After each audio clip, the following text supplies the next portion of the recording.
வணக்கம். இது ஐபிசி தமிழின் இன்றைய முக்கிய செய்திகள். முதலில் தலைப்புச் செய்திகள். தேர்தல் முடிவடைந்து 2 வாரங்களில் காத்திருக்கும் நற்செய்தி. நள்ளிரவில் இடம்பெற்ற பதட்டம், துப்பாக்கிச் சூட்டில் இளைஞன் பலி. வாக்குச்சாவடிக்குள் நுழைய தகுதியானவர்கள் குறித்து வெளியானது அறிவிப்பு. தமிழ் பொது வேட்பாளர் குறித்து தனது கருத்தை கூறிய அருர. தென்னிலங்கை தலைவர்களை நம்பி தோல்வியடைந்த இனமே நாம், ஸ்ரீதரன் கவலை. தேர்தல் கடமைகளில் ஈடுபடும் அரசு அதிகாரிகளுக்காக எடுக்கப்பட்டுள்ள நடவடிக்கை. ரணில் விக்ரமசிங்கவின் வெற்றிக்கு ஆதரவு. வினோ நோகராதலிங்கம் தனது இறுதி உரையை ஆற்றி முடித்தார் தமிழ் பொது வேட்பாளர். தொடர்பான விரிவான செய்திகள். 2 வாரங்களுக்குள் நாடு உத்தியோகபூர்வமாக வங்குரோத்து நிலையிலிருந்து வெளியேறும் என ஜனாதிபதி ரணில் விக்ரமசிங்க தெரிவித்துள்ளார். காலியில் நேற்றைய தினம் இடம்பெற்ற இயலும் ஸ்ரீலங்கா பொதுக்கூட்டத்தின் போதே அவர் மேற்கண்டவாறு தெரிவித்துள்ளார். தொடர்ந்தும் அவர் அங்கு தெரிவித்ததாவது: IMF, உலக வங்கி, ஆசிய அபிவிருத்தி வங்கி ஆகியவற்றுடன் நான் கலந்துரையாடினேன். எங்களை போன்ற நடுத்தர வருமானம் கொண்ட நாட்டிற்கேற்ற ஒரு ஒப்பந்தத்தை எட்டினோம். இப்போது வங்குரோத்து நிலையை அகற்ற 3வது குழுவுடன் ஒப்பந்தம் செய்ய வேண்டும். அந்த தனியார் பங்குகளும் நாளைக்குள் முடிவடையும். நான் இந்த நாட்டின் வங்குரோத்து நிலையை நீக்கும் அதிகாரபூர்வ நிலையை அடைந்து விட்டேன். இந்த விடயங்களை மாற்ற வேண்டாம். இந்த விடயங்களை மாற்ற மாட்டோம் என IMF மேலாண்மை இயக்குனர் கூறினார். தேர்தல் முடிவடைந்து 2 வாரத்தில் அவர்கள் இந்த வேலை திட்டங்களை நிறைவு செய்து விடுவார்கள் என அவர் குறிப்பிட்டுள்ளார். தங்காலை நலகம பொல்தவன சந்தியில் உள்ள தென்னந்தோப்பில் துப்பாக்கிச் சூட்டுக்கு இலக்காகி உயிரிழந்த இளைஞர் ஒருவரின் சடலம் கண்டெடுக்கப்பட்டுள்ளது.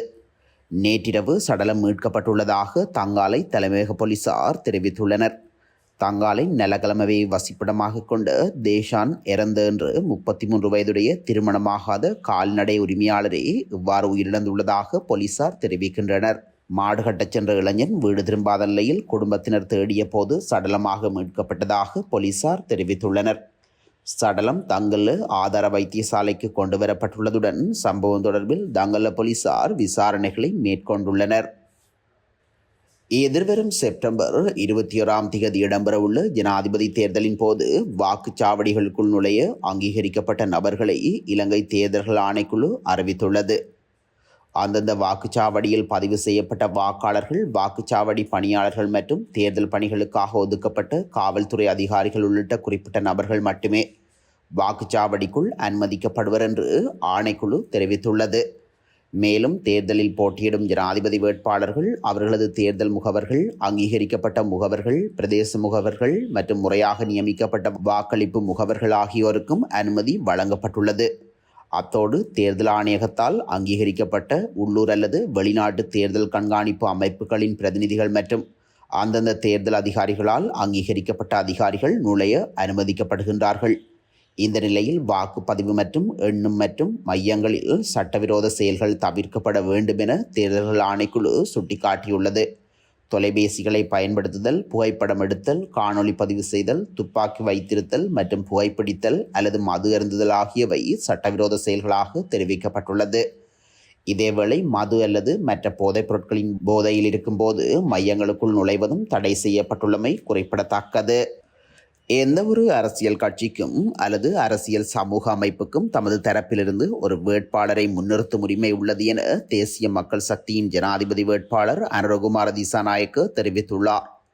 தனியார் தொலைக்காட்சி நிகழ்ச்சி ஒன்றில் கலந்து கொண்ட அனுரகுமாரவிடம் தமிழ் பொது வேட்பாளர் குறித்து எழுப்பப்பட்ட கேள்விக்கே அவர் இவ்வாறு பதிலளித்துள்ளார். அவர் மேலும் தெரிவிக்கையில், தமிழ் மக்களை பிரதிநிதித்துவப்படுத்தும் ஒரு வேட்பாளரை நியமிப்பது அவர்களின் ஜனநாயக உரிமையாகும். எனினும் தமிழ், சிங்களம் மற்றும் முஸ்லீம் எனும் அடிப்படையில் நாம் எமது அரசியலை நகர்த்த வேண்டிய தேவை இல்லை. குறித்த சமூகங்களுக்கு தனிப்பட்ட பிரச்சனைகள் இருக்கும். தெற்கிலிருந்து உருவான எந்த ஒரு அரசாங்கமும் இதுவரை காலமும் அவர்களின் குறைகளை நிவர்த்தி செய்யாததால் பொது வேட்பாளர் என்ற விடயத்தினூடாக கவனத்தை ஈர்க்க அவர்கள் தீர்மானித்திருக்கலாம்.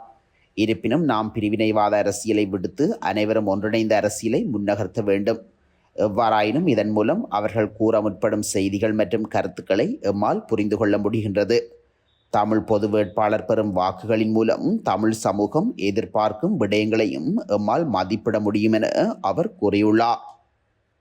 நாங்கள் வரலாற்று ரீதியாக தென்னிலங்கை தலைவர்களுக்கு மட்டுமே வாக்களித்து தோல்வியே அடைந்தோம் என தமிழரசு கட்சியின் நாடாளுமன்ற உறுப்பினர் சிவஞானம் ஸ்ரீதரன் தெரிவித்துள்ளார். ஜாழ்ப்பாணம் மூளாய் வேரம் பகுதியில் நேற்று இடம்பெற்ற தமிழ் பொது வேட்பாளருக்கு ஆதரவான பிரச்சார கூட்டத்தில் கலந்து கொண்டு கருத்து தெரிவிக்கும் போதே அவர் மேற்கண்டவாறு குறிப்பிட்டுள்ளார்.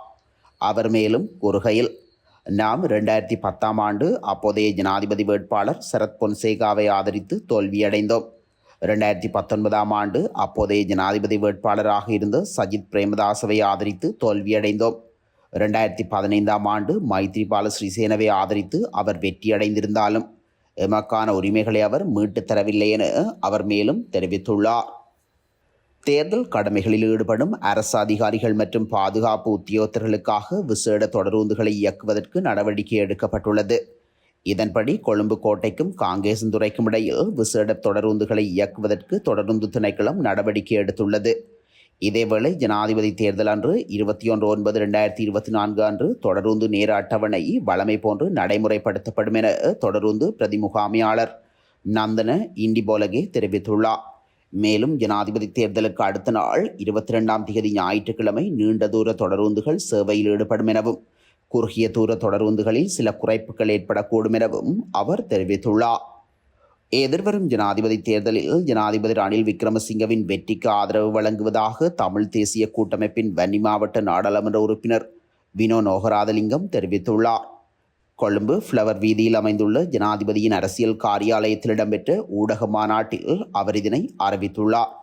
இந்நிலையில் இலங்கை தமிழரசு கட்சியின் தரப்பு சஜித் பிரேமதாசவுக்கு தனது ஆதரவை வெளியிட்டுள்ள இந்த சந்தர்ப்பத்தில் வினோ எம்பி தனது தனிப்பட்ட ஒரு அரசியல் நிலைப்பாட்டை வெளியிட்டுள்ளமை பெரும் பேசுபொருளாகியுள்ளது. இங்கு தமிழர் தரப்பு பொது வேட்பாளர் ஒரு நிலைப்பாடு கொண்டு வரப்பட்டுள்ளதோடு சில அரசியல் முக்கியஸ்தர்கள் தென்னிலங்கை அரசியல் தலைமைகளை நோக்கி நகர்வது விமர்சனங்களை எழுப்பியுள்ளது. ஜாலில் தமிழ் பொது வேட்பாளர் அரியநேந்திரனை ஆதரித்து இறுதி தேர்தல் பிரச்சார கூட்டம் இடம்பெற்றுள்ளது. குறித்த பிரச்சார கூட்டமானது நேற்று யாழ்ப்பாணம் நல்லூர் சங்கிலியன் தோப்பில் இடம்பெற்றுள்ளது.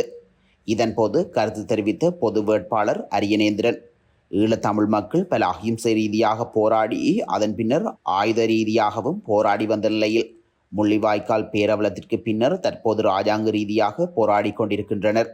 எமது அரசியல் தலைமைகள் அகிம்சை ரீதியாக போராடிய போது மக்கள் வழங்கிய வட்டுக்கோட்டை தீர்மானம் என்ற மக்களாணை இப்போதும் இருந்து கொண்டிருக்கின்றது. பல்வேறு வழிகளிலும் போராடி பலத்தையும் இழந்திருக்கின்ற இந்த நேரத்தில் நாம் ராஜதந்திர ரீதியாக போராடுகின்ற நிலைமைக்கு தள்ளப்பட்டிருக்கின்றோம். இதனூடாக நாம் எமது இலக்கை நோக்கி பயணிக்க வேண்டும்.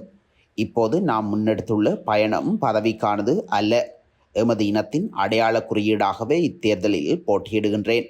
இதில் நீங்கள் எனக்கு அளிக்கும் ஒவ்வொரு வாக்கும் எனக்கானது என்பதை விடவும் உங்களுக்கானது இனத்திற்கானது தான் என்பதை அனைத்து உறவுகளும் புரிந்து கொள்ள வேண்டும். எமது இனத்திற்காக பல்வேறுபட்ட போராட்டங்களை அஹிம்சை ரீதியில் நடத்தியவர்கள் நாங்கள். முதலில் தந்தை செல்வா அஹிம்சை ரீதியில் போராடினார்.